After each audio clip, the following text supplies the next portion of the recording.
sholat berjamaah ya.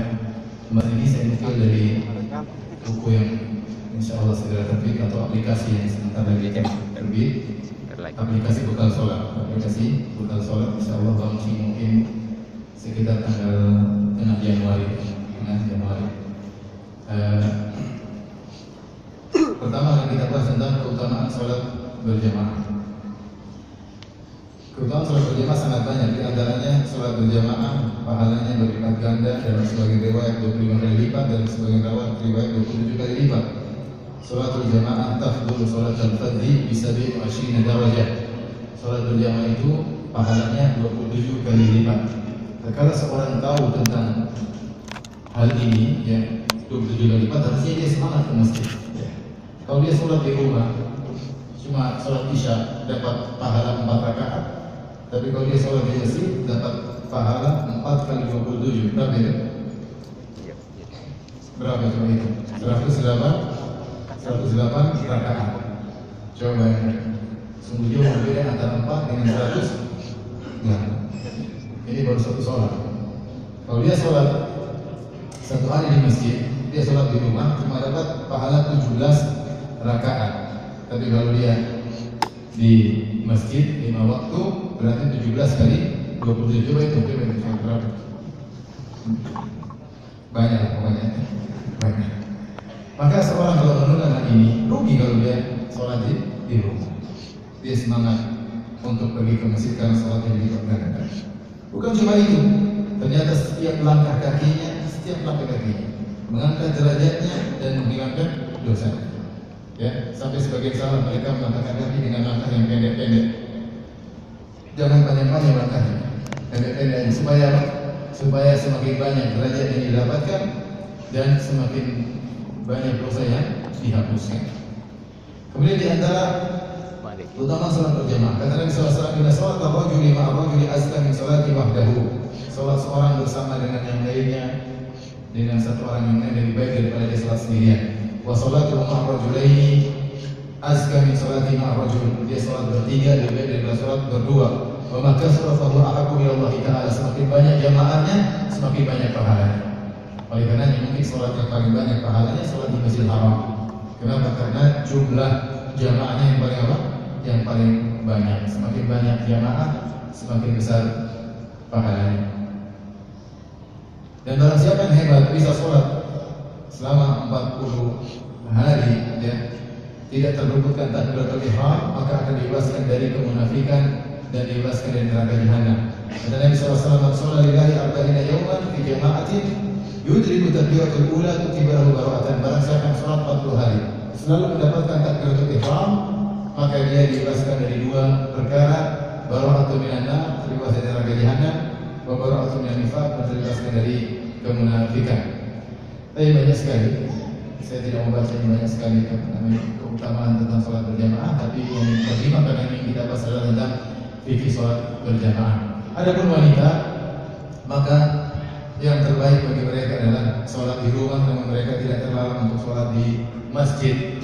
Karena para sahabiat mereka juga sholat di masjid sebagaimana dalam hadis, wa yashhadu ma'ahu nisa'ul mu'minatun, ya, mutalaffi'atun bi murutihinna. Dalam hadis Rasulullah SAW, dan ternyata yang hadir dalam sholat subuh tersebut banyak wanita-wanita mukminah. Mereka juga ikut sholat subuh berjamaah bersama Nabi SAW. Demikian juga dalam hadis Nabi SAW sholat, fasami'tu buka'an Nabi mendengar anak tangisan anak bayi, maka Nabi pun kasihan sama ibunya. Berarti ibunya juga ikut sholat berjamaah bawa apa? Anaknya. Jadi dalil bahwasanya para wanita hadir di masjid banyak dalilnya.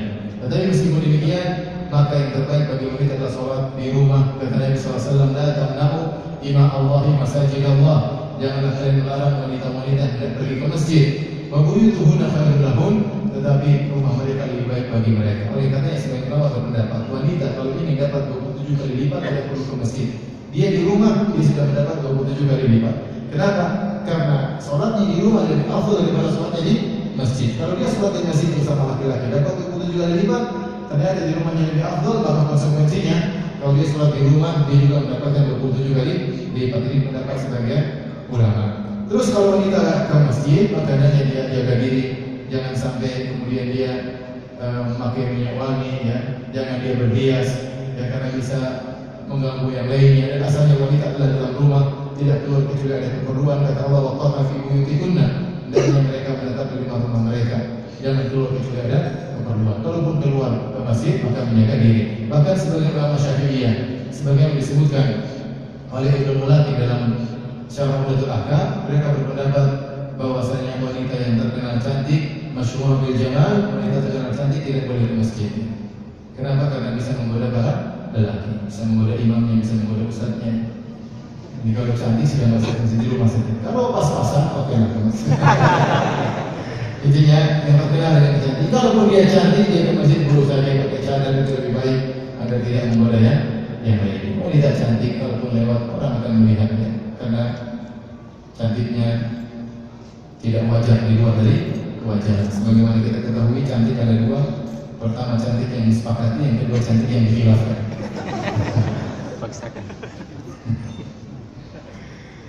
Baik, apakah hukum salat berjamaah bagi laki-laki? Pada khilaf di kalangan para ulama.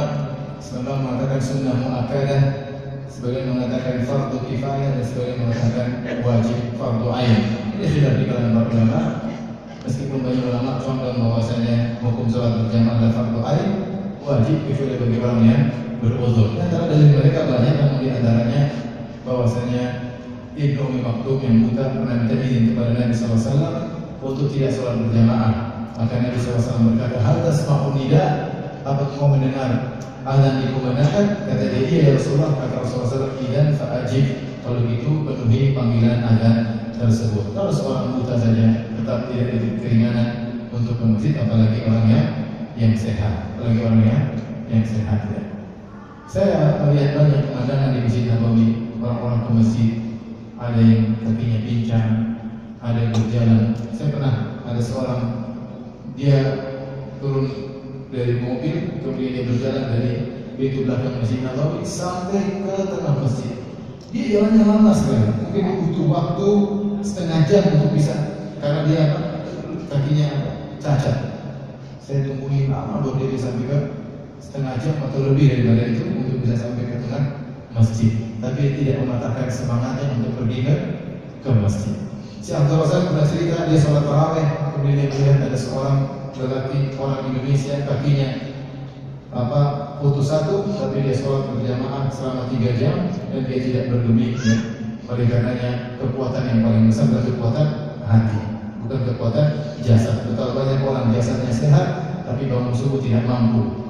Betapa banyak orang yang tubuhnya lemah tapi Allah beri dia kekuatan untuk bisa sholat berjamaah meskipun sholat subuh. Jadi Allah bisawab yang dapat menunjukkan bahwasanya sholat berjamaah adalah hukum yang wajib, apalagi Ibnu Mas'ud menceritakan, ya, bahwasanya, ya, beliau berkata,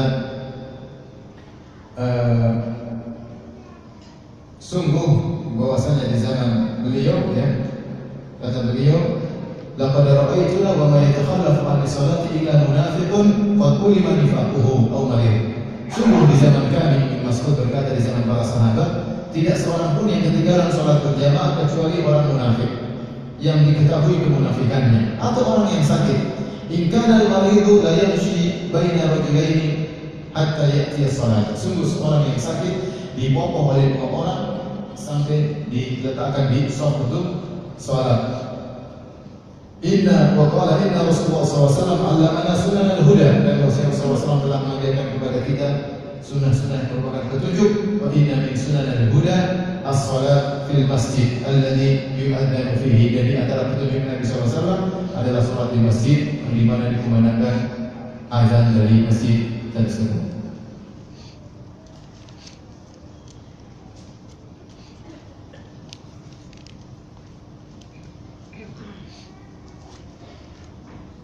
Wanita mereka boleh sholat berjamaah sendiri di rumah. Mereka boleh sholat berjamaah sendiri di rumah, ya. Sebenarnya dalam satu hadis dari Ummu Waraqah binti Abdullah al-Harith, karena Rasulullah SAW yazuruha fi baitiha. Rasulullah SAW pernah menziarahi rumahnya. Wa ja'ala lahu mu'adhdhinan yu'adhdhinu laha wa amaraha an ta'umma ahla dariha. Maka ada seorang yang mengumandangkan adzan di rumahnya, kemudian Nabi menyuruh dia mengimami orang di rumah. Berarti wanita boleh sholat berjamaah di rumah. Kemudian juga dalam riwayat dari Hujairah binti Husain, amatna Ummu Salamah fi sholatil asri qamat bainana. Ummu Salamah pernah mengimami kami dalam sholat asar dan dia berdiri di tengah-tengah di antara kami. Jadi disyariatkan wanita kalau di rumah sholat berjamaah kalau dengan anak-anaknya, ya dengan pembantu-pembantunya juga disyariatkan. Dan ini pernah dilakukan oleh Ummu Waraqah, kemudian disebutkan oleh Ummu Salamah, dan dilakukan juga oleh Aisyah radhiyallahu taala anha.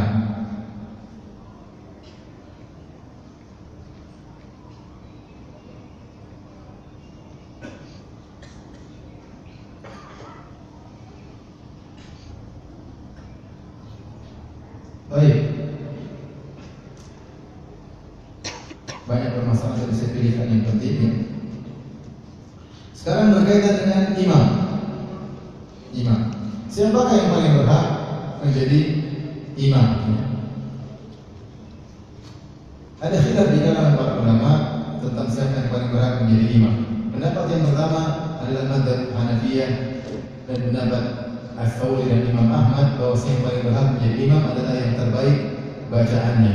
Dari Abu Sa'id Al-Khudri radhiyallahu anhu, Nabi SAW bersabda, "Idza syama'a thalathatun falyaqummahum ahaduhum wa ahaqquhum lil imam aqra'uhum." Jika kalian ada 3 orang, maka hendaknya salah seorang menjadi imam, dan yang paling berhak menjadi imam adalah yang paling mahir dalam Al-Qur'an, yaitu yang paling baik bacaannya.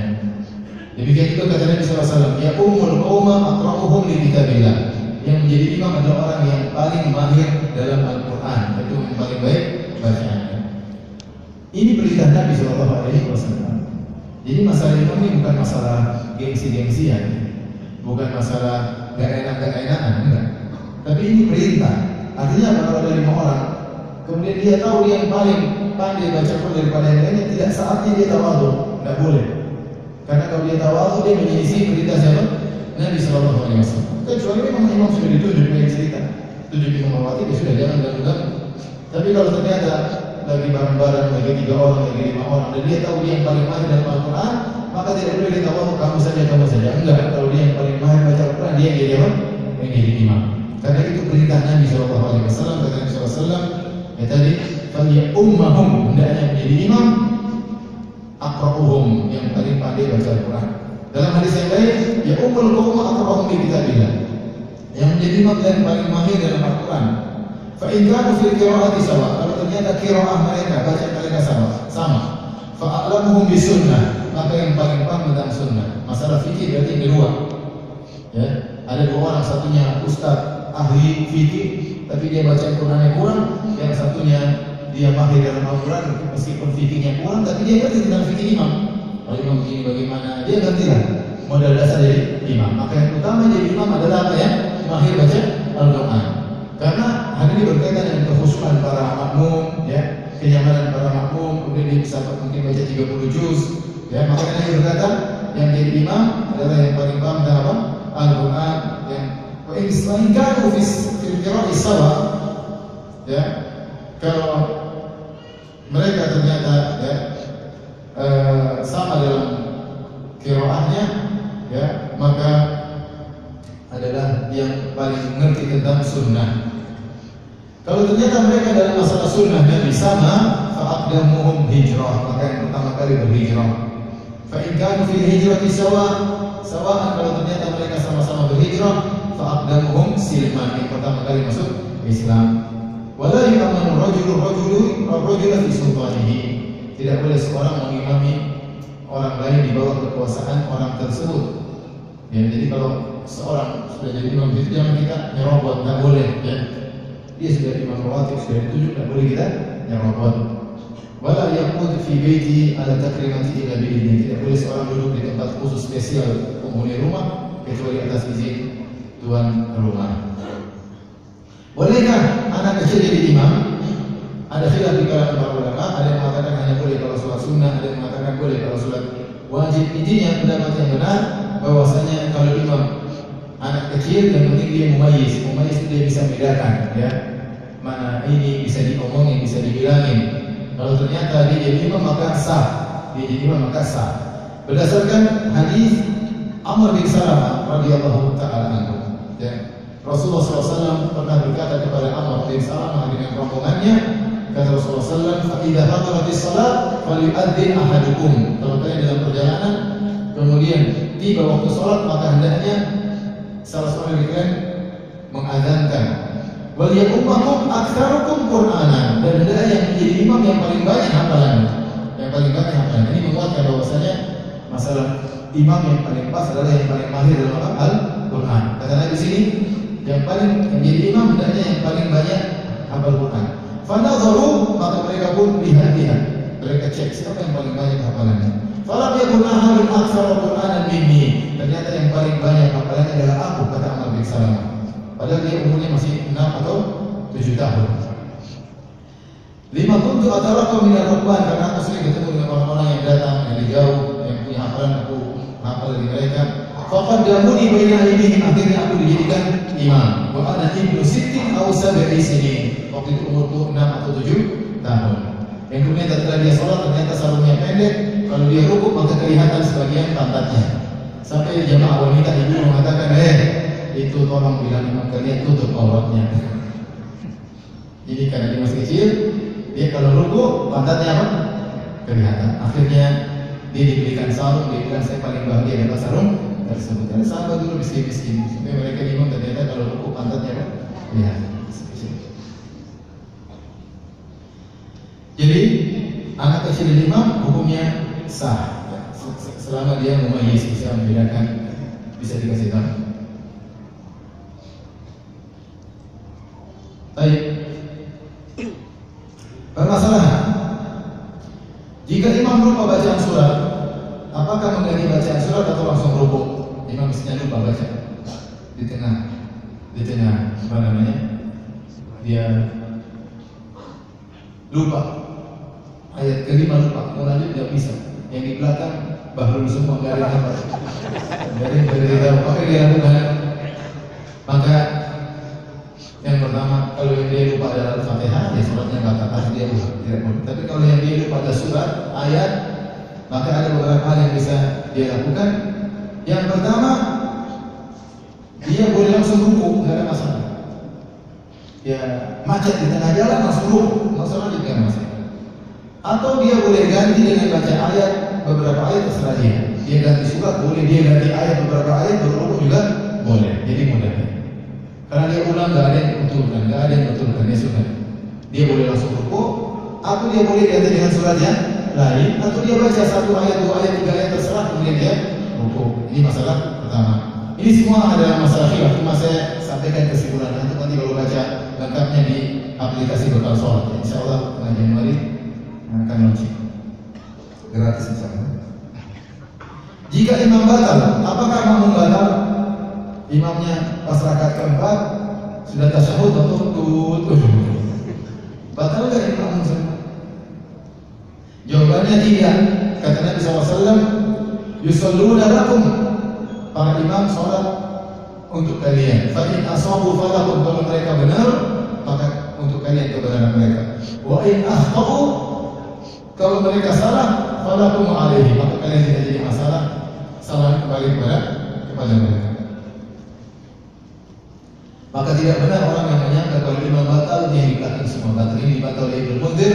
Beliau berkata, "Hadzal hadits yaruddu ala man za'ama anna salatal imami idza fasadat salatu man khalfahu." Hadis ini membantah orang yang menyangka kalau imam batal salat maka makmumnya semua batal. Itu tidak benar. Pertanyaan berikutnya, kalau imam batal bagaimana? Apa yang dilakukan? Ada beberapa yang bisa dilakukan kalau dia batal. Pertama, dia menunjuk seseorang untuk jadi penggantinya. Dia batal, dia pegang tangan seorang dari makmum suruh maju ke depan, maka itu boleh. Dan ini pernah dilakukan oleh Umar bin Khattab radhiyallahu taala anhu.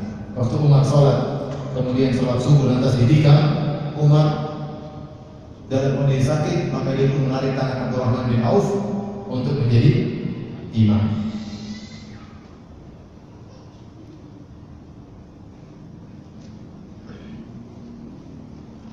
Sebagaimana yang disebutkan ya, saya bacakan kisahnya. Kata Amr bin Maimun, sungguhnya aku berdiri antara aku dengan Umar hanya Abdullah bin Abbas di hari di mana dia sholat subuh dan dia ditikam. Ya. Dan adalah Umar, idza marra baina saffain, dia lewat di antara saf, beliau berkata istawu, luruskan. Hatta idza lam yara fihinna khalalan taqaddama faqabbar. Tatkala dia lihat semua sudah rapi, maka beliau pun maju dan dia bertakbir. Farubbama qara'a surat Yusuf aw an-Nahl. Terkadang Umar baca surat Yusuf, terkadang baca surat Nahl, aw nahwa dzalik. Itu suratnya panjang-panjang langsung. Fi raka'atil ula. Dia baca yang panjang rakaat pertama, hatta yasmi'anna, sampai orang-orang berdatangan. Ya, karena dulu enggak ada jam, enggak ada apa, sehingga orang terkadang terlambat. Umar sengaja memanjangkan rakaat pertama agar orang bisa berkumpul. Fama huwa illa kabbar, ila an kabbar fasami'tu yaqul qatalani kalb. Ya. Tatkala Umar bertakbir rakaat kedua atau rakaat pertama, tiba-tiba aku mendengar dia berkata, kan masih gelap sholat subuh, aku telah dibunuh oleh si budak Mughirah. Kemudian ternyata dia dibunuh dengan pisau yang memiliki dua tajam, dua mata pisau. Kemudian dia pun waktu ketahuan orang tersebut pun la yamur ala ahli yamin wal shimal ila ta'ab, dia tikam kanan kiri. Hatta ta'ana 13 rajulan. Selain Umar ada 13 orang yang juga kena tikaman dari siapa pembunuhnya? Abu Lu'lu' al-Majusi. Maka minum sab'ah, di antaranya 7 meninggal dunia. Falamma dzalika rajul minal muslimin, ketika ada seorang dari jamaah yang melihat, tara alaihi burnusan, maka dia pun melepas burnus yang berusut pakaian yang agak lebar, dipakai di belakang, maka dia lempar. Akhirnya orang tersebut tertutup. Tatkala dia melihat dia bakalan tertangkap, maka dia pun bunuh diri. Fatanawala Umar ya Abdurrahman bin Auf faqad jamaah. Umar sempat memegang tangan Abdurrahman bin Auf, kemudian disuruh jadi imam menggantikan Umar. Faman yari Umar faqad ra'a alladhi ara. Apa yang di belakang Umar dia lihat apa yang terjadi. Wa amana wahil masjid, adapun yang berada di belakang masjid tidak lihat kejadiannya, mereka tidak tahu apa yang terjadi. Mereka hanya kehilangan suara Umar. Kok enggak ada suara Umar? Dan mereka berkata, subhanallah, ada apa yang mungkin Umar lupa atau apa. Kemudian dilanjutkan oleh siapa? Abdurrahman bin Auf, salatan khafifatan, dia salat dengan cepat, agak cepat selesai. Jadi cara pertama kalau imam batal boleh menunjuk satu orang, makanya yang di belakang imam harus orang-orang tidak sembarangan. Ya, harus orang-orang yang terpilih, yang tidak saja kalau imam terjadi sesuatu mereka menggantikan posisi imam. Ini cara pertama. Cara kedua, ya, jika imam tidak menunjuk seorang pun, mungkin dia batal, mungkin dia jatuh, mungkin dia langsung pergi, kebelet langsung kabur misalnya, maka seorang makmum boleh maju tanpa mesti ditunjuk. Ya, apalagi sudah satu orang maju segera jadi imam, maka ini juga tidak mengapa. Kalau ternyata imam tidak tunjuk siapapun dan tidak ada yang berani maju, hafalan semua pas-pasan, maka boleh sholat sendiri-sendiri, lanjutin sendiri. Berkata Imam Ahmad bin Hanbal, ini istakhlafa al-imam faqad istakhlafa Umar wa Ali, wa in shalla wahdana faqad tu'ina Muawiyah wa shalla nas. Kata Ahmad bin Hanbal, kalau imam menunjuk orang untuk menggantikannya, maka Umar telah menunjuk Abdurrahman bin Auf untuk menggantikannya. Kalau mereka sholat sendiri-sendiri, maka Muawiyah telah ditikam, orang-orang sholat sendiri-sendiri, melanjutkan sendiri-sendiri. Maka ini juga boleh. Dan boleh juga imam, sebagaimana datang dalam sebagian riwayat, anna Rasulullah SAW dakhala fi sholatil fajr. Rasulullah SAW masuk sholat subuh. Sudah Allahu Akbar. Setelah itu Rasulullah ternyata dalam kondisi belum bersuci atau batal. Ada yang mengatakan Rasulullah SAW lupa mandi junub. Fa'awma abiyadi an makana. Rasulullah pergi, sahabat membuat. Ini juga boleh. Imam pergi, Rasulullah SAW mandi, kemudian balik, walau suhu yaqtur, sementara rambutnya masih basah, fasalla bihi. Rasulullah SAW melanjutkan apa? Salatnya. Ini pilihan yang berat. Jadi imamnya batal, tunggu. Terus imamnya pergi. Tadi itu dilakukan oleh Syekh Utsaimin. Pernah kejadian heboh di Masjid Nabawi. Jadi Syekh Utsaimin salat, Allahu Akbar, Allahu Akbar. Terus tiba-tiba beliau batalkan. Intadhiru daqaiq, kata beliau, tunggu sebentar, beberapa menit, tunggu sebentar. Jamaah yang bingung. Beliau keluar, Terus lanjut balik, Allahu Akbar, lanjut sholat. Orang jadi heboh, ternyata pernah dilakukan oleh siapa? Nabi SAW. Makanya jadi imam jangan bahlul ya. Makmum semua bingung, ini kenapa sih ini? Bayangkan sudah Allahu Akbar, dia pergi. Mungkin dia batal, dia wudhu, balik lagi, dan itu boleh. Tapi kalau harus mandi wajib, maka berat. Para sahabat sabar, Nabi SAW mandi, rambut masih menyusuan air, sahabat nunggu, tidak ada yang protes. Itulah murid-murid zaman sahabat, zaman sekarang apa? Baik. Bagaimana kalau imam lanjut ke rakaat kelima? Salat dulu. Tentu makmum menegur, Subhanallah, Subhanallah. Imamnya cuek aja. Dia maju ke rakaat kelima. Apa yang dilakukan oleh makmum? Bagaimana hukum salat imam? Kalau imam tahu itu rakaat kelima, wajib bagi dia kembali ke rakaat keempat, tasyahud kemudian salam kemudian sujud sahwi. Kalau dia tahu itu rakaat kelima dan dia nekat, maka salatnya batal. Tapi salat makmum tidak masalah, kan kita sudah bahas. Batalnya imam tidak mempengaruhi batalnya salat makmum. Paham? Kalau dia nekat rakaat kelima, bagaimana dengan makmum? Makmum jangan ikut. Kalau makmum nekat ikut rakaat kelima, salatnya tidak batal. Kecuali mereka tidak tahu. Ada yang menyatakan kita disuruh ikut imam, ikut aja. Maka mereka dapat uzur. Mereka dapat uzur. Tapi hukum asalnya kalau imam naik ke rakaat kelima, padahal sholat cuma 4 rakaat, maka dia tidak boleh ikut. Kita wajib menegur. Tapi kalau dia nekat, ya sudah kita tunggu dia. Biar dia naik, dia turun lagi, baru salam bareng-bareng. Setelah itu kita kasih tahu tadi 5 om. Oh 5 ya, nah ini sholat sujud sahwi, tidak ada masalah. Kalau dia tidak tahu, karena dia menyangka dia yang benar, makmumnya salah. Baik.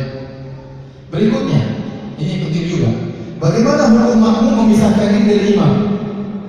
Misalnya dia di bandara, ini kejadian. Benar, Allah, sholat subuh. Kalau udah nomor sekian-sekian, benar sangat. Imamnya Alhamdulillahirabbil alamin. Aduh, ini apa yang dilakukan? Nunggu ketinggalan pesawat. Maka boleh dia sholat sendiri. Assalamualaikum. Boleh? Jawabnya boleh.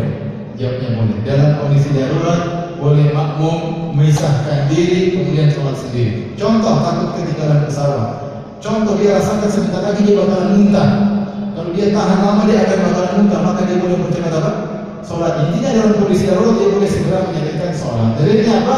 Dalilnya kisah yang masyhur tentang kisah Mu'adz bin Jabal radhiyallahu taala anhu.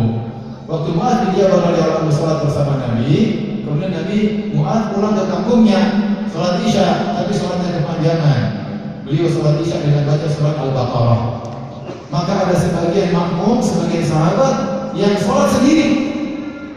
Mu'adz kelamaan, maka dia lari ke Assalamualaikum, Assalamualaikum, dia pergi. Akhirnya Mu'adz pun marah, mengatakan dia munafik dan lain-lainnya. Maka Nabi pun memanggil Mu'adz. Ya. Kenapa kau sholat malam? Afatan anta ya Mu'adz? Kalau kau bikin fitnah, kenapa kau tidak baca Sabbihisma rabbikal a'la wal laili idza yaghsha? Dan Nabi tidak menyuruh orang ini untuk mengulangi apa? Sholatnya kembali. Padahal dia menyelesaikan sholat apa? Sendiri. Jadi boleh saja seorang kalau dalam kondisi terdesak, pasalnya nggak boleh. Seorang kalau sudah jadi makmum dia harus jadi apa? Makmum. Tapi dalam kondisi terdesak kata ulama, contohnya dari takut ketinggalan pesawat. Dalam kondisi darurat dia bakalan muntah kalau dibiarkan dan mudarat yang besar, maka dia boleh segera selesaikan sholatnya. Hukum berikutnya, bagaimana makmum masbuk menjadi imam untuk makmum masbuk yang lainnya. Imam Assalamualaikum, Assalamualaikum, selesai mereka bertiga. Terus satu maju jadi imam, dua mundur. Boleh enggak? Boleh atau tidak? Atau masbuk kemudian datang orang belakangan tepuk, dia jadi imam. Boleh atau tidak? Syekh Utsaimin ini ada masalah khilaf dengan para ulama, tapi intinya Syekh Utsaimin rahimahullah berkata bahwasanya ini tidak disunahkan. Tidak disunahkan kalau masbuk kemudian dijadikan imam. Yang disunahkan adalah jamaah kedua. Kalau sholat sudah selesai, datang satu orang, dia sudah panggil, ini tengah ini dia itu nggak apa-apa. Jadi bukan masbuk yang dijadikan apa? Imam, tapi dia terlambat. Jika dia kedua itu boleh. Tapi kalau masbuk dijadikan imam, maka tidak ada contohnya dari para sahabat. Namun jika dilakukan sholatnya sah. Jika dilakukan sholatnya apa? Sah. Karena seorang boleh berubah niat di tengah. Ya, kalau dilakukan sholatnya sah, namun tidak dianjurkan. Terkadang kita melihat orang, contoh, seorang dia terlambat sholat isya, dia masbuk, kemudian kita datang, kemudian kita tepuk, kita menjadi mau menjadi, padahal dia tidak pandai baca Quran, kan jadi bikin dia gelisah. Akhirnya dia keraskan suara, mungkin tajwidnya kurang bagus. Terkadang dia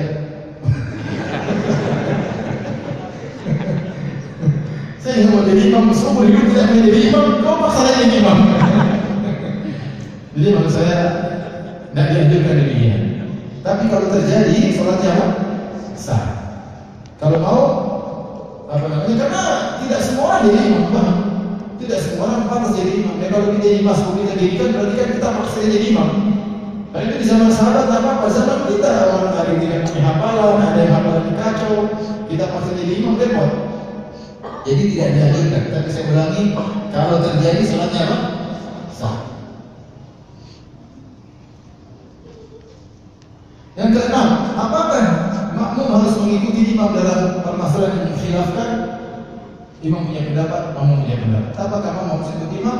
Jawabannya, untuk masalah-masalah yang zahir, selama itu masalah khilafiyah, maka makmum harus ikut imam. Contoh masalah kunut subuh. Kalau ternyata imam kunut subuh, makmum berpendapat tidak kunut subuh, maka hendaknya dia ikut imam. Beda yang tidak zahir, contohnya seperti apa? Seperti bacaan istiftah. Imam bacaan mau baca dari masalah. Bacaan zikir sujud, zikir rukuk boleh beda atau tidak? Boleh. Tidak berupa gerakan-gerakan yang merupakan perbedaan. Makanya Nabi SAW mengatakan, "Idza ju'ilal imam innama ju'ilal imamu liyu'tamma bih." Sungguhnya jika imam untuk diikuti. Fa idza kabbara fakabbiru wa idza raka'a farka'u wa idza qala sami'a. Jika dia takbir maka takbirah untuk gerakan-gerakan dan ini apa? Imam. Tetapi yang tidak zahir seperti bacaan duhur, imam baca surat lain, imam baca surat lain, tidak ada masalah. Jari imamnya gerak-gerak, imamnya enggak ada masalah, tidak harus ikut. Sholat subuh, imamnya misalnya tawarruk, ternyata makmumnya iftiras, tidak ada masalah. Tapi perbedaan harus ikut. Di antaranya kunut subuh itu rangkaian gerakan. Makanya sebagian ulama seperti Imam Ahmad, Ibn Taimiyah yang berpendapat kunut subuh tidak bisa dilakukan setiap hari, mereka juga berpendapat kalau seorang sholat di belakang imam yang kunut maka hendaknya ikut kunut bersama imam. Jadi ini pendapat yang lebih tepat yang difatwakan oleh para ulama karena masalah ijtihadiyah dan kita kebetulan jadi makmum, kita ikut imam. Tetapi kalau imam ternyata tidak kunut, demikian juga jangan makmum nekat kunut. Dan itu yang saya lihat di Saudi, imamnya tidak kunut, makmumnya kunut sendiri. Jangan. Kalau imam tidak kunut, ini tidak kunut. Kalau imam kunut, makmum juga kunut. Ini masalah fikih. Baik.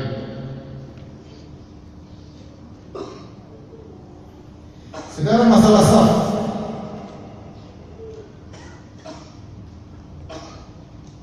Saf yang terbaik bagi laki-laki tentu yang paling depan. Saf yang terbaik bagi perempuan adalah yang paling belakang. Kata Nabi SAW, "Khairu sufufir rijal awwaluha." Yang terbaik saf bagi laki-laki adalah yang paling depan. Wa syarruha akhiruha. Yang paling buruk adalah yang paling belakang. Wa khairu sufufin nisa akhiruha. Saf perempuan yang paling terbaik yang paling belakang. Wa syarruha awwaluha. Yang paling buruk saf wanita adalah yang paling depan. Mengingat di zaman Nabi dahulu sallallahu alaihi wasallam tidak ada sitar antara laki-laki dengan jemaah perempuan. Tidak ada sitar. Makanya jadi seperti tadi yang Amr bin Salamah sholat kemudian kelihatan apa? Pantatnya. Jadi tidak ada sitar dahulu. Maka kata Nabi sebaik-baik saf perempuan yang paling belakang.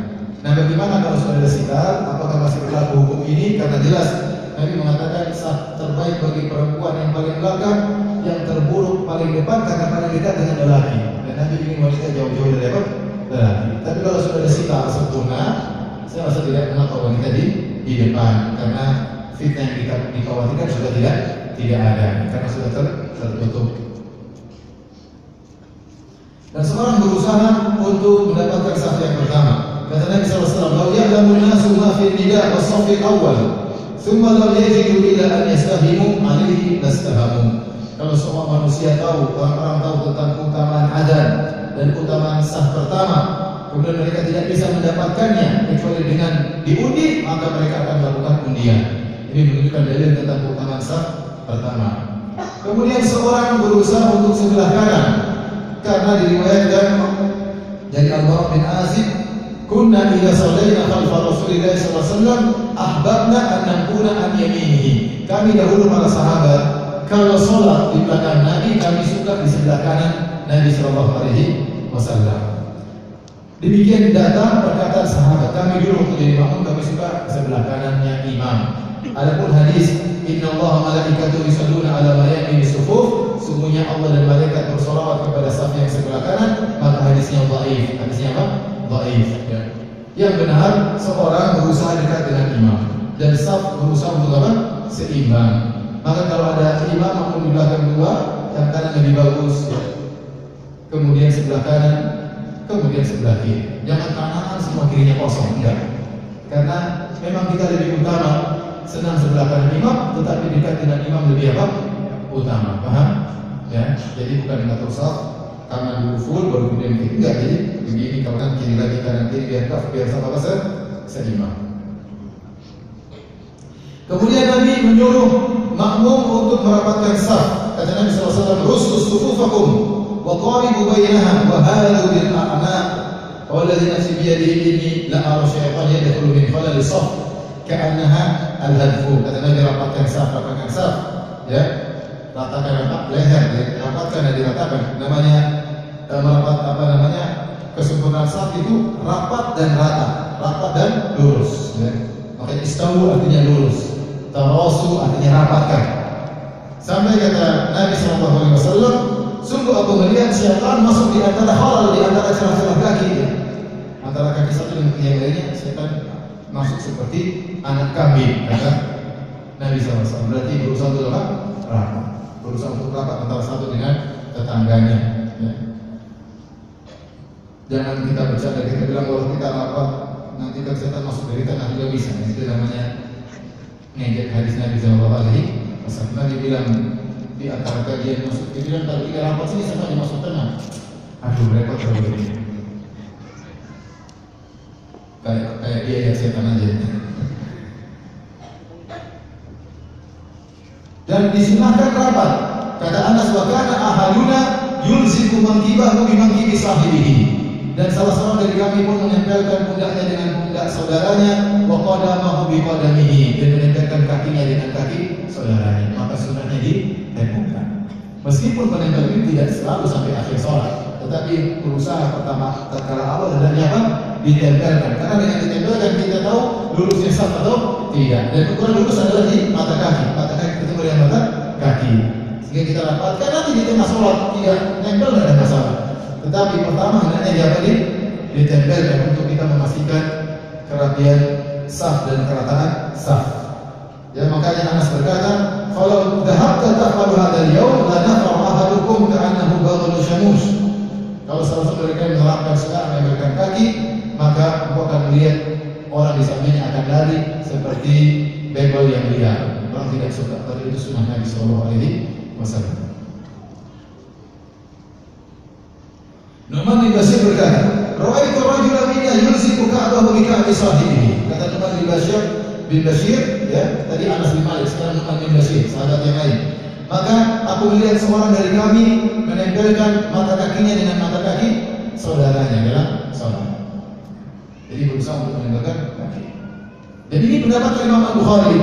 Imam Al-Bukhari membuat bab dalam Sahih Bukhari, bab ilzaqil mankib bil mankib wal qadam bil qadam fi shaf. Bab tentang menempelkan pundak dengan pundak dan kaki dengan kaki dalam saf. Ini yang dipahami oleh Imam Al-Bukhari. Dan ini dipahami oleh Ibnu Hajar. Dia berkata, "Wal muradu bidzalika al-mubalaghatu fi ta'dil as-shaf wa sadd khalalihi." Yang dimaksud oleh Imam Al-Bukhari yaitu bersungguh-sungguh dalam meratakan saf dan menutup celah-celah. Makanya para sahabat dulu nempelin karena mereka ingin tidak ada celah sedikit pun yang terbuka. Dan kita subhanallah tentram sahabat kita nih sholat lebih khusyuk ya. Kalau demikian, tapi jangan injek kaki orang. Jangan injek kaki orang. Saking semangat sampai injek kaki orang, itu tidak boleh. Kalau dia menjauh kita nggak bisa paksa. Dia tarik kita jangan jemput terus. Dia kita kejar terus sampai di sana kita kejar. Kita sudah nggak apa-apa. Jangan dipaksa. Nah, saya juga seperti ini mengatakan tidak harus sampai sepanjang sholat. Yang penting pertama, nanti kita pertama sudah tidak lapas kita sholat itu.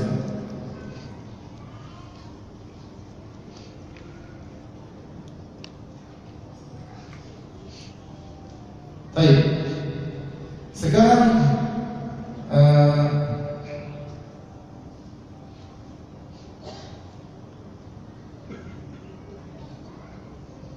bagaimana cara mengatur saf? Ya.